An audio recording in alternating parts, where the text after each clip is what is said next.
पीर पर्वत सी हो गई है पिघलनी चाहिए। पीर पर्वत सी हो गई है पिघलनी चाहिए। अब हिमालय से कोई नई गंगा निकलनी चाहिए। हंगामा खड़ा करना हमारा मकसद नहीं है, हमारी कोशिश है कि इस देश की और समाज की सूरत बदलनी चाहिए। सम्मानित मंच, मेरे सामने बैठे हुए सभी लोग, मीडिया बंधु, सभी को मेरा नमस्कार। जय भीम, जय भारत, जय संविधान। साथियों, जैसे आज एक टॉपिक है वॉयलेंस फ्री इंडिया। हमने वॉयलेंस को किताबों में नहीं पढ़ा, हमने वॉयलेंस को झेला है इस देश के अंदर। तो हमसे अच्छा वॉयलेंस के विषय में कौन जानता होगा? 2500 साल से इस देश में हम लोगों ने वॉयलेंस झेला है, हिंसा झेली है। हम जानते हैं हिंसा क्या होता है। और बाबा साहब डॉक्टर अम्बेडकर ने जब इस देश के अंदर संविधान लागू किया तो बाबा साहब डॉक्टर अम्बेडकर चाहते थे ये समाज कैसा बने, ये समाज न्याय पर आधारित बने, ये समाज समता पर आधारित बने, ये समाज बंधुता पर आधारित बने, ये समाज फ्रीडम पर आधारित बने। मगर कुछ चंद चालाक लोगों ने इस समाज को ऐसे नहीं बनने दिया और हिंसा की तरफ इस देश को जाने दिया। आज ये हिंसा हो रही है, आप लोगों को लग रहा है कि नई नई हिंसा है। ये नई नई हिंसा नहीं है, ये बहुत पुरानी हिंसा है। ये लोग हिंसा के मास्टर है, मास्टर। ये जानते हैं कि हम लोगों ने लोगों के वादे पूरे नहीं किए हैं। हम लोगों को जवाब क्या देंगे, इस देश को क्या जवाब देंगे हम? इसलिए हिंसा कराओ, हिंसा में लोगों को बांट दीजिए, धर्म के नाम पर बांट दीजिए, जाति के नाम पर बांट दीजिए, क्षेत्र के नाम पर बांट दीजिए। ये लोग बांटने का काम करते हैं और बांटकर हम लोगों को छोटी छोटी ताकतों में ये खत्म करने का काम करते हैं। मैं बताना चाहता हूं कि हमारे साथी मुलायम ने अभी बोला कि लोगों ने ज़ॉम्बी पैदा कर दिए हैं। ट्रेन के अंदर एक आदमी जब गोली मारता है एक संप्रदाय के लोगों को, तो कहना भूल गए कि जो रक्षक है वही भक्षक बना दिए हैं। जब रक्षक जिन्हों को हमारी सुरक्षा दी गई है, अगर इस देश के अंदर वही अगर सत्ता के पक्ष में खड़े हो जाएंगे तो फिर किससे उम्मीद करेंगे कि आपकी कोई हिंसा को खत्म करेगा?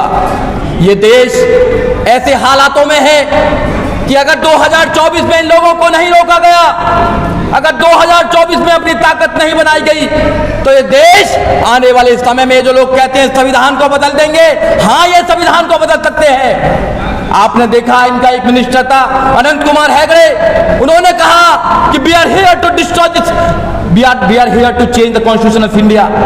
हम यहाँ पर हैं भारत के संविधान को बदलने के लिए। और अब तो उनके आर्थिक सलाहकार ने भी बोल दिया कि नया संविधान बनना चाहिए देश के अंदर। ये संविधान को क्यों खत्म करना चाहते हैं, ये संविधान को क्यों बदलना चाहते हैं? क्योंकि संविधान आपको वोटिंग का अधिकार देता है, आपको शिक्षा का अधिकार देता है, आपको स्वतंत्रता का अधिकार देता है, आपको न्याय का अधिकार देता है। ये इसलिए बदलना चाहते हैं। और मैं कहना चाहता हूं, एक तरफ तो एनडीए है और एक तरफ इंडिया है, एक तरफ इंडिया है तो भारत के संविधान का आर्टिकल नंबर 1 क्या कहता है? India that is Bharat. और इस देश के बहुजन तो भारत में रहते हैं। जब तक आप भारत को नहीं मिलाएंगे, जब तक भारत को सम्मान नहीं करेंगे, जब तक भारत को अपने साथ नहीं मिलाएंगे, आप नहीं कर सकते, आप वॉयलेंस फ्री इंडिया नहीं कर सकते हैं। आप समझते हैं कि हमारी जो वोट है या हम लोग तो वैसे ही आ जाएंगे जैसे आप लोगों ने हमारी वोटों को हमेशा से लेने का काम किया। हमको कभी मान सम्मान देने का काम नहीं किया, हमारी पीड़ा को देखने का काम नहीं किया। इस देश के अंदर हम लोग कैसे यहाँ से जन्म से लेकर मृत्यु तक कैसे सहन करते हैं, किसी ने इस बात पर कभी डिबेट करने की कोशिश नहीं करी। तो आज देख लीजिए आप देश के अंदर क्या हो रहा है। उन लोगों ने हमें बिखराव किया है, उन लोगों ने हमें नफरत के जाल में फंसा दिया है। ये नफरत का जाल इतना बड़ा हो गया है मेरे भाइयों कि अगर आज आप नहीं संभले तो कैसे संभलेंगे? लोग कहते हैं कि बहन कुमारी मायावती हमारे साथ नहीं आ रही है। अरे बहन जी दूरदर्शी नेता हैं, बहन जी इनके लड़ते लड़ते अब नेशनल लेवल की पार्टी बनाई है। मैं आप लोगों से पूछना चाहता हूं, इस देश में कितनी पार्टियां जो नेशनल लेवल की पार्टियां हैं? इस देश में 6 नेशनल लेवल की पार्टियां हैं। सबसे बड़ी वोटिंग के आधार पर कौन है? बीजेपी है। सेकंड नंबर की कौन? कांग्रेस है। और थर्ड नंबर की इस देश में अगर कोई सबसे बड़ी पार्टी है तो बहुजन समाज पार्टी है। बिना बहुजन समाज पार्टी के आप वॉयलेंस फ्री या बीजेपी फ्री कैसे इंडिया कर सकते हैं? नहीं कर सकते हैं आप। आप बड़ी ताकत को इग्नोर कर रहे हैं। ये गलतफहमी है आप लोगों की, या जो लोग भी यहाँ पर बनाना चाहते हैं, हम भाईचारा बनाना चाहते हैं। सबसे ज्यादा जो हमको है इस देश में कि वायलेंस फ्री देश होना चाहिए। हम पीड़ित हैं इस बात के, हम संविधान के रक्षक हैं इस देश के अंदर, क्योंकि संविधान में हम सब लोगों को आजादी का अधिकार मिला है। हम जानते हैं, हम जीते हैं संविधान को, हम संविधान को मात्र पढ़ते नहीं है। इसलिए हमारा एक एक आदमी आज तैयार है इस सरकार को बदलने के लिए। हम ऐसे ही नहीं घूम रहे हैं देश के अंदर, हम लोगों को बता रहे हैं कि आपके अधिकारों को, आपके बच्चों के अधिकारों को खत्म किया जा रहा है। आपको एक ऐसी नफरत की तरफ डाला जा रहा है कि आप ट्रेन में भी देखेंगे तो वायलेंस होता है। नूह में आपने देखा, ये प्रयोग कर देखते हैं। आप आसाम की घटना ले लीजिए, आप अखलाक की घटना ले लीजिए, आप पहलुगां की घटना ले लीजिए, आप हाथरस की घटना ले लीजिए। जब हाथरस में एक दलित बेटी को तेल छिड़क कर रात को 2 बजे जला दिया जाता है, मुख्यमंत्री देखता रहता है और वहां की पुलिस वहां के लोगों का मुंह बंद कर देती है, तो फिर आप लोगों ने आवाज क्यों नहीं उठाई? क्यों नहीं उठाई देश के लोगों ने आवाज? कुछ हमारे लोगों ने आवाज उठाई। इसलिए मैं कहना चाहता हूं, हिंसा सबके लिए बुरी बात है। अभी पीपल साहब कह रहे थे हम बुद्ध के मानने वाले हैं, ये देश बुद्ध का है, और बुद्ध के खिलाफ इन्होंने युद्ध छेड़ रखा। इस देश में बुद्ध के खिलाफ युद्ध छेड़ रखा है। जब ये विदेश में जाते हैं तो कहते हैं मैं बुद्ध के देश से आया हूं, मैं अम्बेडकर के देश से आया हूं, और यहां पर भारत के अंदर बुद्ध के लोगों के खिलाफ इन्होंने युद्ध छेड़ रखा है। ये समझना पड़ेगा आपको। ये एक पीढ़ी को गुलाम बनाने का जो षड्यंत्र है, ये दिन पे दिन आप लोगों के सारे अधिकारों को खत्म करते जा रहे हैं। और मेरे मुसलमान भाइयों, आप लोगों पर जो अत्याचार हो रहा है, अगर आपका एनआरसी हो, अगर इस देश में आपके ऊपर कोई जुर्म होता है तो बहुजन समाज अपना बाबा साहब डॉक्टर अम्बेडकर का संविधान और झंडा लेकर खड़ा होता है। नहीं होता तो बताइए आप लोग। हम लोग वैचारिक रूप से एक साथ हैं, क्योंकि समस्या आपकी एक है और हमारी भी वही समस्या है, इसलिए हमारा दर्द एक है। और हम लोग आपस में नहीं समझेंगे तो कौन समझेगा इस देश के अंदर हमारी समस्या को? हमें अपनी पावर खुद बनानी है, हमें अपनी पावर खुद बनानी है। हम आज तक मांगते आए हैं कि हमको दे दीजिए, हमको दे दीजिए। कोई तुम्हें पावर देने वाला नहीं है, कोई तुम्हें राजा बनाने वाला नहीं है, कोई तुम्हें प्रधानमंत्री बनाने वाला नहीं है, इवन यहां तक कि कोई तुम्हें एमपी बनाने वाला नहीं है। अगर कोई बना सकता है तो तुम खुद अपने आप को बना सकते हो। खुद खड़ा होना पड़ेगा, आपको निकलना पड़ेगा घर से, बार बार समझाना पड़ेगा बाबा साहब डॉक्टर अम्बेडकर को, समझाना पड़ेगा संविधान को, समझाना पड़ेगा इन लोगों की नीतियों को जो हमारे खिलाफ है। आप लोग तैयार हैं इस बात के लिए? केवल आज यहां पर आए, आपने वायलेंस फ्री इंडिया का एक नारा दे दिया, क्या आप 1 साल के लिए पूरे देश में जा जाकर आप लोगों को समझाने के लिए तैयार होंगे? अगर होंगे तो आप लोग देखेंगे 2024 में माहौल बन रहा है, 2024 में लोग तैयार हो रहे हैं। आपने देख लेना, अभी चुनाव आने वाले हैं, देख लेना आप चुनाव 2024 से पहले चुनाव देखना क्या होने वाला है देश के अंदर। अब नौजवान खड़ा हो चुका है, किसान खड़ा हो चुका है, इस देश का जो मजदूर है, जो सड़क से संसद तक बनाता है। सुबह सुबह हमारे लोग देश की सफाई करते हैं, गटरों में उतरकर उनकी मौत हो जाती है। चंद्रयान पर भेज सकते हैं, यान भेजना भी अच्छी बात है, मगर गटर को साफ करने की मशीन नहीं बना सकते हैं। ये तुम्हारे खिलाफ षड्यंत्र है जो हजारों सालों से चला रहा है, आज भी चल रहे। जब इन लोगों को संविधान बनाने का, इन लोगों को कोई ग्रंथ बनाने का मौका मिला तो क्या कहते थे? एक पढ़ सकता है, एक लड़ सकता है, एक व्यापार कर सकता है और बहुत सारे लोग गुलामी करेंगे। मगर जब बाबा साहब डॉक्टर अम्बेडकर को देश का संविधान बनाने का मौका मिला तो उन्होंने कहा सब पढ़ सकते हैं, सब लड़ सकते हैं, सब व्यापार कर सकते हैं और सब सबकी सेवा कर सकते हैं। ऐसे विधान को खत्म करना चाहते हैं। फिर कौन सा विधान बनाना चाहते हैं लोग? ये कौन सा षड्यंत्र करना चाहते हैं इस देश के अंदर?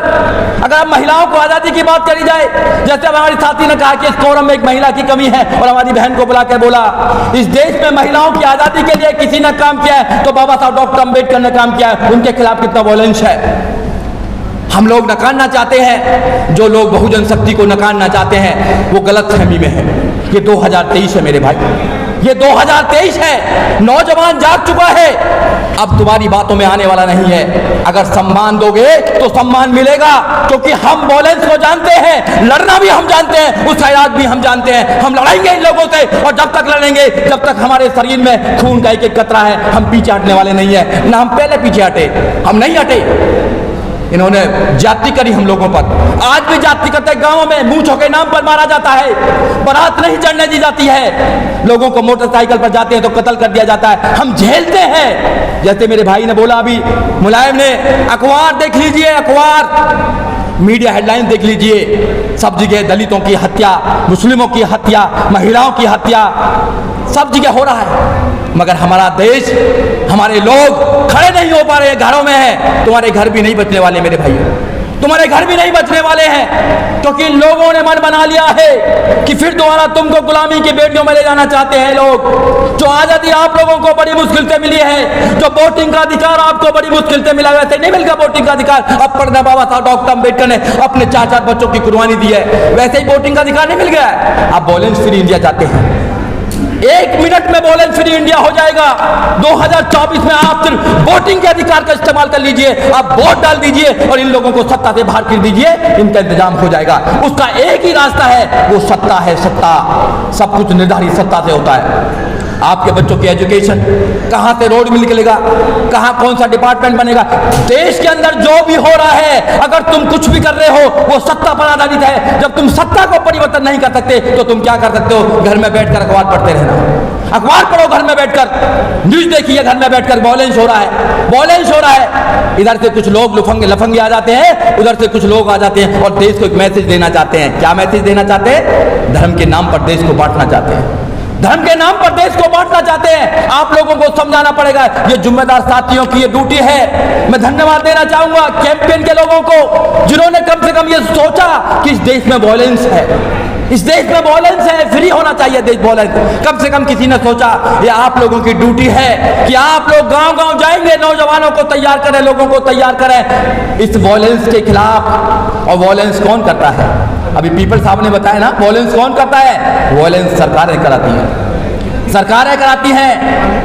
मैं लॉयर हूं, मैं जानता हूं, अगर पुलिस चाहे तो एक चप्पल भी चोरी नहीं हो सकती।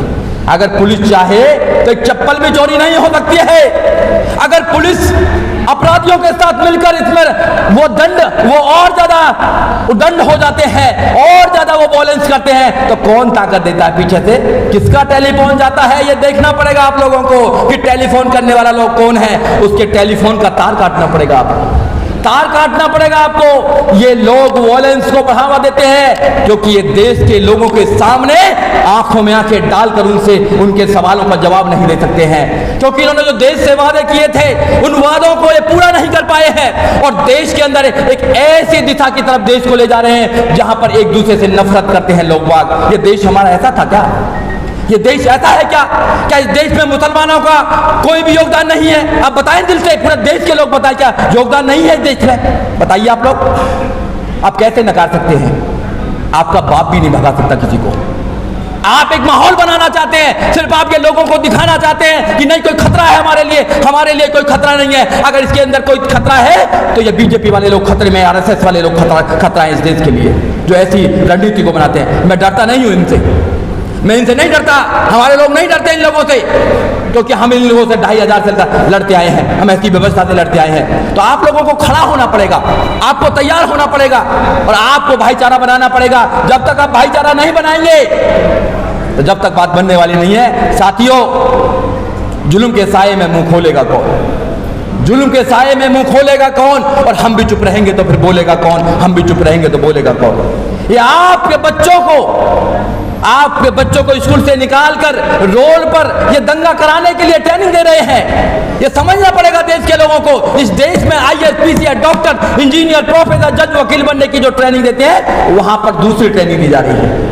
आपके बच्चों को तैयार किया जा रहा है कि अपने भाइयों से लड़ो, अपने भाइयों के नफरत फैलाने का काम करो। और रात दिन कुछ लोग तो नफरत फैलाने, जब इनके मिनिस्टर्स, इनके मेंबर ऑफ पार्लियामेंट, इनके नेता जब ऐसी भाषणों का इस्तेमाल करते हैं और मीडिया उनको दिखाने का काम करती है, इस देश में जो डेमोक्रेसी का चौथा पिलर मीडिया है वो भी खत्म हो चुका है। कहाँ है डेमोक्रेसी इस देश के अंदर? अगर आप फंडामेंटल राइट्स का उपयोग करेंगे, आप आर्टिकल 9 का उपयोग करेंगे, आप अपनी बात को कहने का बात करेंगे, तो कलम पर पहरा लगाएंगे, आपको जेल में डालने का काम करेंगे, आप पे यूपी लगाएंगे, आप पर एनएचए लगाने का काम करेंगे और जेल में डालने का काम करेंगे। जब इस समाज को आपने जेल बना दिया है तो जेल में जाने से क्या डरना है? आपको लड़ना पड़ेगा। आपको भागने का कोई और नहीं है, आपके पास कोई साधन नहीं है भागने का, कहीं नहीं भाग सकते। ये लोग तो पैसे वाले लोग हैं, विदेश में सेटल हो जाएंगे। रिपोर्ट भी आई है अभी, 1 लाख से ज्यादा विदेश में सेटल हो गए। आप कहां जाएंगे? ये देश आपका है, आपके पुरखों का देश है, ये मेरा देश है, ये मेरे पुरखों का देश है। खून पसीना आज भी बहाते हैं मेरे लोग, आज भी मेरे लोग खून पसीना बहाते हैं। ये देश मेरा है, मेरे देश को बचाना है। तो जब देश को बचाना है तो देश में खड़ा होना पड़ेगा। तो मैं आपको एक नारा देता हूं साथियों, ये बहुजनों अपनी आंखों में असर पैदा करो, ये बहुजनों अपनी आंखों में असर पैदा करो। जुर्म से लड़ने को तुम शेर जिगर पैदा करो। अगर बचाना चाहते हो इस देश को तो सुनो, बाबा साहब डॉक्टर अम्बेडकर, भानुप्रकाश काशीराम साहब पैदा करो, नहीं तो ये देश नहीं बच सकता। बाबा साहब डॉक्टर अम्बेडकर का आइडिया ऑफ इंडिया आप लोगों ने पढ़ना होगा, और जब आइडिया ऑफ इंडिया को पढ़ेंगे तो इस देश को बचाने के लिए आप घर से बाहर निकलेंगे और ये देश बचेगा। ये देश वायलेंस फ्री भी होगा और ऐसे लोग देश से बाहर भी जाएंगे। ये मेरा मानना है और ये मेरा विश्वास है। मेरी आपने बात सुनी, उसके साथ जय भीम, जय भारत, नमो बुद्धाय, खुदा हाफिज़।